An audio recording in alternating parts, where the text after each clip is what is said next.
नमस्कार, विंध्या टाइम्स में आपका स्वागत है और आपके साथ मैं श्रेया। कल कल करती बीहर एवं बिछिया नदी के अंचल में बसा हुआ रीवा शहर बघेल वंश के शासकों की राजधानी के साथ साथ विंध्य प्रदेश की भी राजधानी रही है। विंध्य क्षेत्र अपनी कला एवं संस्कृति के लिए भारत के साथ साथ पूरे विश्व जगत में जाना जाता है।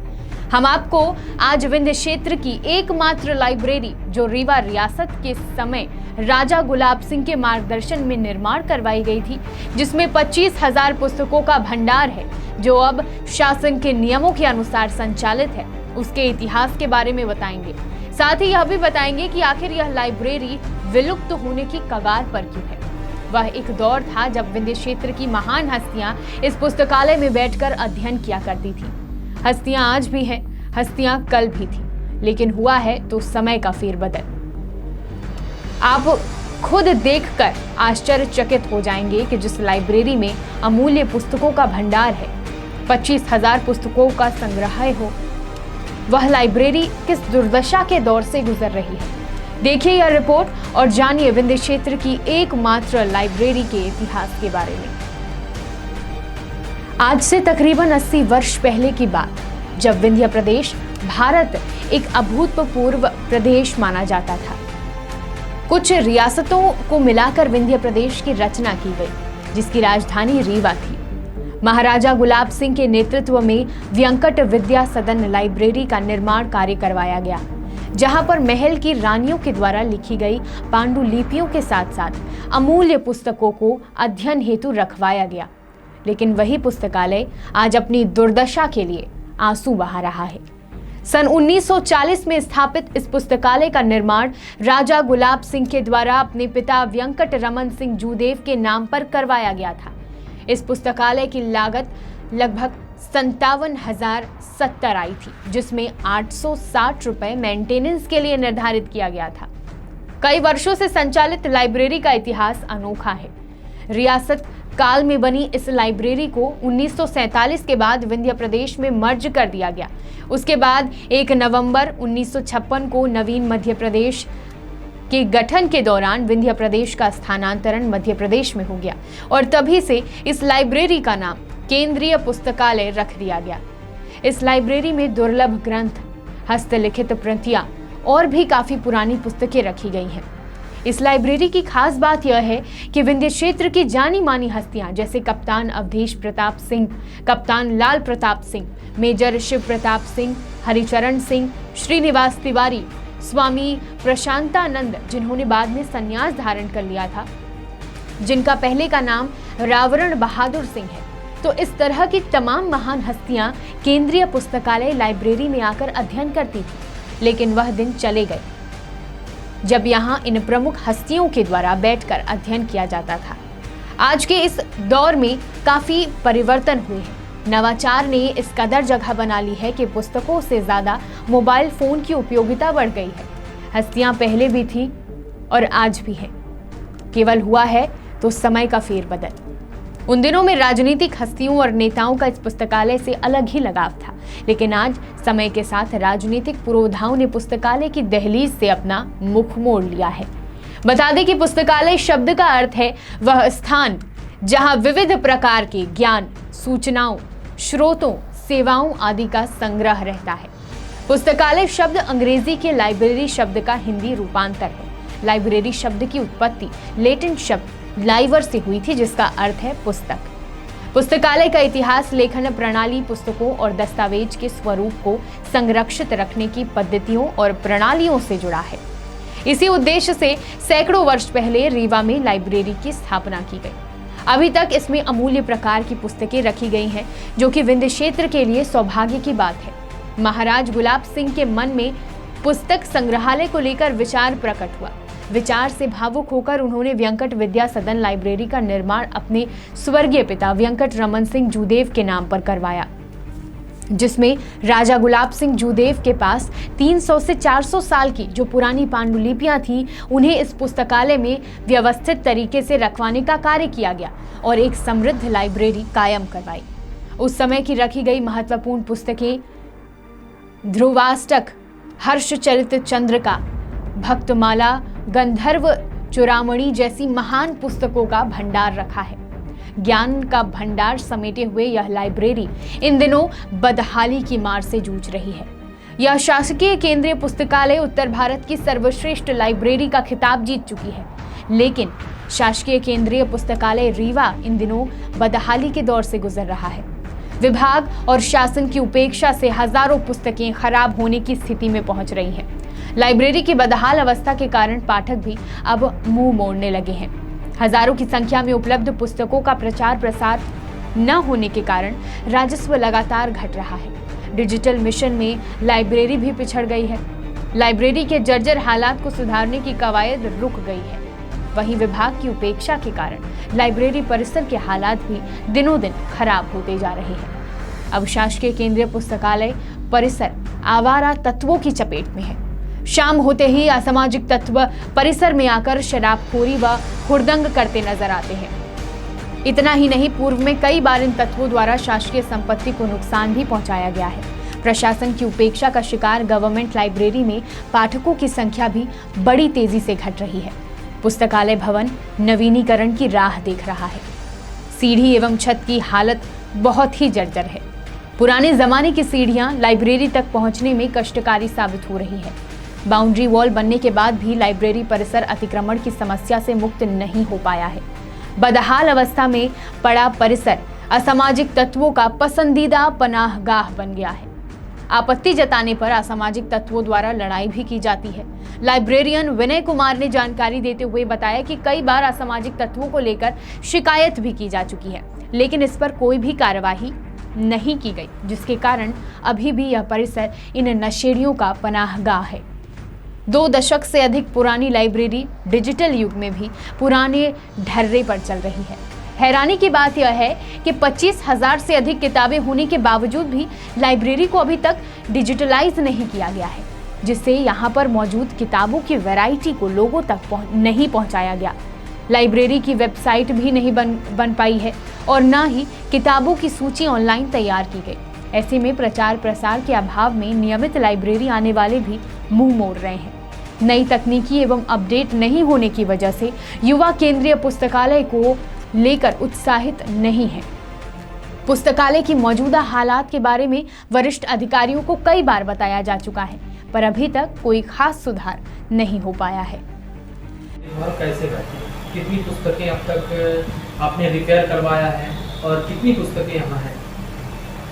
हमारी लाइब्रेरी में कुल 25,000 के आसपास पुस्तकें हैं। इन पुस्तकों की देखभाल के लिए साफ सफाई, एंटी टर्माइट बीच में हम डालते रहते हैं ताकि हमारी पुस्तकें सुरक्षित रहें। अब तक रिपेयर कितनी पुस्तकें करवाई? बाइंड कितनी पुस्तकों? बाइंड पुस्तकें अभी फिलहाल जब से मैं हूँ 2019 से, तब से हमें बाइंड करवाने की आवश्यकता नहीं पड़ी। हमारी पुस्तकें काफ़ी बेहतर स्थिति में हैं। लाइब्रेरी का शुभारंभ कब किया गया? तकरीबन कितने वर्ष पहले इसकी स्थापना? लाइब्रेरी की स्थापना 1 नवंबर 1956 को हुई। मध्य प्रदेश की स्थापना के साथ में सेंट्रल लाइब्रेरी की भी स्थापना हुई थी। सर, लाइब्रेरी शब्द का विचार कैसे आया होगा? लाइब्रेरी शब्द का विचार ऐसा है कि अगर इसको हिंदी से समझे, पुस्तकालय पुस्तक का घर, और जो पुस्तक का घर है वो ज्ञान का घर है। हम ज्ञान अपने जीवन में बहुत कम अर्जित कर पाते हैं। जीवन छोटा पड़ता है। अगर हम अपने पूर्वजों का ज्ञान लेना चाहें तो कम उम्र में, कम समय में पुस्तकों में हमें वो ज्ञान मिल जाता है। किसने इसको स्थापित किया है? किसने उद्घाटन किया इसका? इसकी जानकारी मुझे नहीं है, वो देखना पड़ेगा मुझे। तो क्या देखा जा रहा है कि आज ऑनलाइन के ज़माने में लोग पुस्तकें पढ़ना भी कम कर रहे हैं, तो क्या कुछ ऐसा प्रभाव पड़ा पुस्तकालय में? हाँ, ये हम देख रहे हैं कि पुस्तकालय में दिनों दिन जो रीडर्स हैं उनकी संख्या घटती चली जा रही है, और मैं ये मान रहा हूँ कि शायद इसका वजह है ऐसा है कि आजकल सोशल मीडिया या इलेक्ट्रॉनिक मीडिया, जो भी जानकारी किसी को चाहिए वो तुरंत उसमें उपलब्ध हो जाती है। शायद एक ये कारण हो सकता है इसमें। कुछ अमूल्य पुस्तकों का नाम बता दीजिए। हमारे यहाँ जो रेयर बुक्स हैं वो लगभग 30 से 35 के आसपास में हैं, जिसमें glimpses of Nizam's, dominions constitution of India, Mayo college और ऐसी ही कुछ पुस्तकें हैं जो बहुत ही महत्वपूर्ण की हैं। बाकी तो पुस्तकें सारी महत्वपूर्ण होती हैं। वर्तमान में कितने सदस्य हैं लाइब्रेरी? वर्तमान में कुल सदस्य हमारे यहाँ 3500-3600 के आसपास में हैं, जिसमें एक्टिव सदस्य सिर्फ 100 हैं जो कि रेगुलर आके पुस्तकें पढ़ते हैं या पुस्तकें इशू कराते हैं, बाकी इनएक्टिव मेंबर हैं। लगातार इनकी संख्या, पाठकों की संख्या घटती जा रही है, क्या कारण है? पाठकों की संख्या घटते जाने का जो मुख्य कारण मुझे समझ में आता है कि मोबाइल ने काफ़ी नुकसान पहुंचाया है। लोग मोबाइल में ही पूरे समय व्यस्त रहते हैं, ये एक बहुत महत्वपूर्ण फैक्टर है। कभी आपने इस लाइब्रेरी के लिए कभी आपने प्रचार प्रसार करवाया है कि अपने रीवा में एक लाइब्रेरी है? कभी? हमारा पुस्तकालय इतना पुराना है कि मुझे नहीं लगता कि सेंट्रल लाइब्रेरी के बारे में रीवा का कोई भी व्यक्ति न जानता हो। और जो ज्ञान पिपासु हैं वो तो आते ही हैं, ज्ञान लेते ही हैं। तो मुझे लगता है कि विज्ञापन से इसमें कितना फ़ायदा मिलेगा ये समझ में नहीं आता, लेकिन फिर भी ये हमारे प्रोजेक्ट में है कि हम एक कुछ वीडियो बना करके और सोशल मीडिया में डालें ताकि लोग लाइब्रेरी आएँ और पुस्तकें पढ़ें। और आपके माध्यम से भी मैं कहना चाहूँगा कि लोग हमारे पुस्तकालय में आएँ और पुस्तकें पढ़ें, ज्ञान अर्जन करें। देखा जा रहा काफ़ी पुराने पुस्तकालय हैं, काफ़ी पुरानी पुस्तकें हैं, कहाँ से ये सब उपलब्ध होती है, कहाँ से ये आप तक पहुँचती हैं? हमारे पुस्तकालय में ज़्यादातर पुस्तकें राजा राम मोहन राय कोलकाता द्वारा डोनेटेड होती हैं।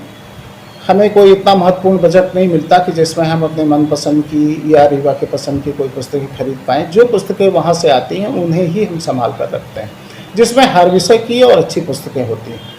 कभी आपने लाइब्रेरी को लेकर चिंता प्रकट की है कि लगातार पाठकों की संख्या घटती जा रही है, आने वाले समय में ऐसा लगता है कि लाइब्रेरी का जो वो है तो खत्म हो सकता है? निश्चित तौर से ऐसा हम महसूस कर रहे हैं कि लाइब्रेरी का भविष्य खतरे में है।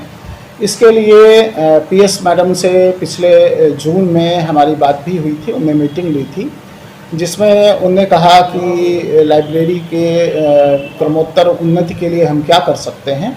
उसके लिए ये था कि लाइब्रेरीज़ के डिजिटलाइजेशन कर दिया जाए, ई लाइब्रेरी डेवलप की जाए और कुछ आधुनिक तरीके की लाइब्रेरी विकसित की जाए, जिसमें ये था कि हम यहाँ बैठ के पढ़ने की बेहतर सुविधा दे पाएँ ताकि लोग आकर के और यहाँ पे अध्ययन करें। यहाँ पर साफ सफाई भी थोड़ा सा नहीं है और ना बैठने की उत्तम व्यवस्था है। करीब आपने ये बताया कि 30 लोगों की बैठने की व्यवस्था है। इसको लेकर आपने क्या? इसको लेकर के इसमें ऐसा था कि ये जो पुस्तकालय भवन है ये सेंट्रल लाइब्रेरी का ही पूरा भवन है। अभी क्या हो रहा है कि फर्स्ट फ्लोर में सेंट्रल लाइब्रेरी संचालित है, जबकि ग्राउंड फ्लोर में आर्कियोलॉजी डिपार्टमेंट संचालित है। इसके लिए हमने काफ़ी प्रयास किए, कलेक्टर साहब को भी लिखा था और कमिश्नर मैडम हमारी जो डीपीआई हैं मैडम जैसी कियावत, उनको भी लिखा था।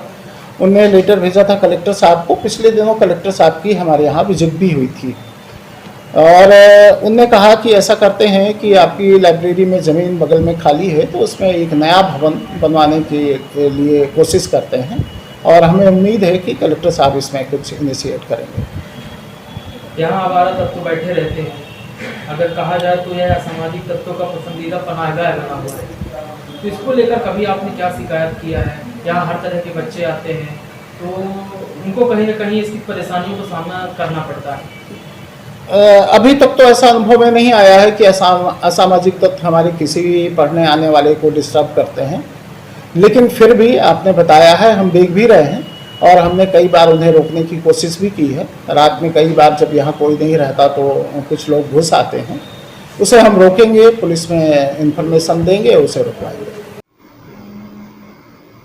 रीवा के सेंट्रल लाइब्रेरी जो है इसका निर्माण महाराजा गुलाब सिंह जी ने 1940 में करवाया था और उस इमारत का नाम रखा वेंकट विद्या सदन।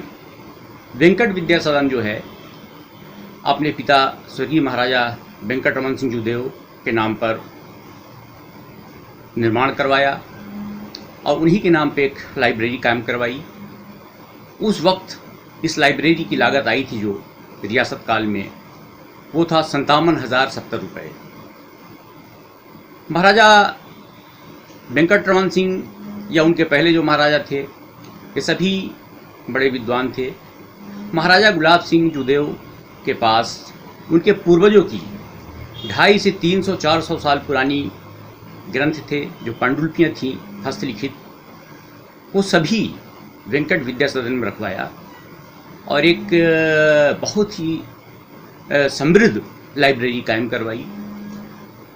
उनके यहाँ जो पुस्तकें थी उनमें आनंदाम्बुनिधि, ध्रुवाष्टक, हरिचरित चंदिका और भक्तमाल और कंदर्प चूड़ामणि, इनके अलावा भी जो रीवा महाराजा या रीवा के महारानियों ने जो पुस्तकें लिखी, वो महाराजा गुलाब सिंह जुदेव ने उस सेंट्रल लाइब्रेरी में, सेंट्रल लाइब्रेरी तो बाद में हुआ, रियासत काल में उसका नाम था वेंकट विद्या सदन। उसके बाद जब 1947 के बाद ये बिंद प्रदेश बना, तो बिंद प्रदेश में वो लाइब्रेरी मर्ज हो गई। उसके बाद जब 1 नवंबर 1956 में जब बिंद प्रदेश का मर्जर मध्य प्रदेश में हुआ, तो फिर वो मध्य प्रदेश में शामिल हो गई। गोया कहने का मतलब ये है कि रीवा के जो महाराजा थे, महाराजा गुलाब सिंह जुदेव, उन्होंने बहुत ही अच्छी समृद्ध लाइब्रेरी बनाई थी और उसमें एक से एक अच्छी पुस्तकें थीं, एक से एक अच्छी किताबें थीं जो रीवा रियासत संबंधी थीं और तमाम दुनिया की जो अच्छी अच्छी किताबें थीं। महाराजा गुलाब सिंह या महाराजा मार्तंड सिंह जुदेव खुद भी एक पढ़ने के बड़े शौकीन थे, उनकी एक खुद की एक बड़ी समृद्ध लाइब्रेरी है जो किला रीवा में है। उन्होंने कई पुस्तकें विदेशों से मंगवा के, और हिंदुस्तान में जो पुस्तकें बहुत ही उच्च कोटि की होती थी, और वो किताबें मंगा कर लाइब्रेरी में रखवाते थे।